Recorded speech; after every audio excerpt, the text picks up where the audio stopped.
So over the weekend, and this is where we're really going to be able to utilize Dr. Drew's expertise. Yes. Over the weekend, health officials announced 4 new cases of the coronavirus, bringing the total to 11 in the U.S.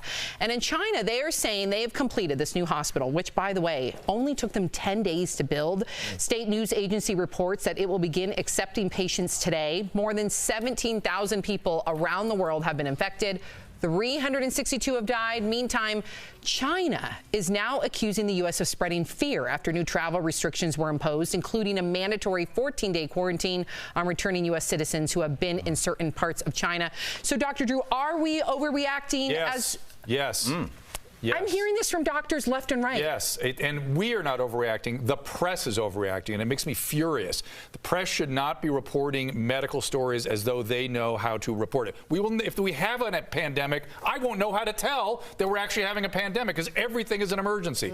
People that are infectious disease specialists, the CDC, the epidemiologists, need to take this very seriously. The press needs to shut up because you're more likely to die of influenza right now. That's what doctors are saying. However, and I'm not trying to go against you, but I have a question. It is now beat SARS in terms of fatalities, 362, and they're saying but its fatality rate is still lower. But they're saying it spreads fast. It's a mild illness. It spreads all over the place, and it's only out of these 17,000 documented infected. I bet there's hundreds of thousands of cases, 300 deaths. Okay. And always in immunocompromised people, always in people that are at risk for these sorts of things if they get a severe viral respiratory infection, whether it's flu or corona or whatever. All of these can hurt people who are compromised. They can. The rest of us need to wash our hands carefully, get our influenza vaccines, listen to the CDC. If there's a problem, they will let us know. The CDC made it very clear that 5,000 people just in the last 2 weeks have died from the flu here in America alone. Why are we panicked about that? 3 people died on the streets of Los Angeles this morning from homelessness. Why, if that were coronavirus, people would freak the hell out. You're right. Why aren't we putting our priorities in the right place? It's the press. The press does not know how to report on medical issues. It's where I first learned about fake news. Should we have consultants? How could we fix this?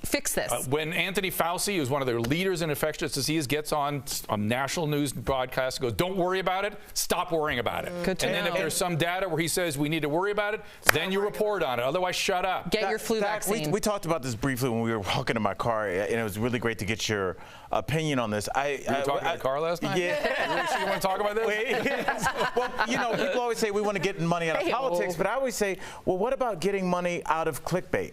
And I feel like the coronavirus will always have people click on it. The flu will not. And I think that's why the coronavirus is at the forefront of everything you look at, because people are looking at that. And I don't know, is the flu just not sexy enough anymore for people to care? No, it's not. No, because it's not. And again, you're right. They're motivated by getting the eyeballs, and the eyeballs come with some exotic infection as opposed to saying influenza killed 5,000 people. Like, oh, well, I guess it does that. Oh, a new infection. This is the one. It's going to get us. No, it's not. Stop it. Be professional journalists. Be what you're supposed to be, and collate and present the facts as they are, not with sexy headlines that give us some sort of hysteria.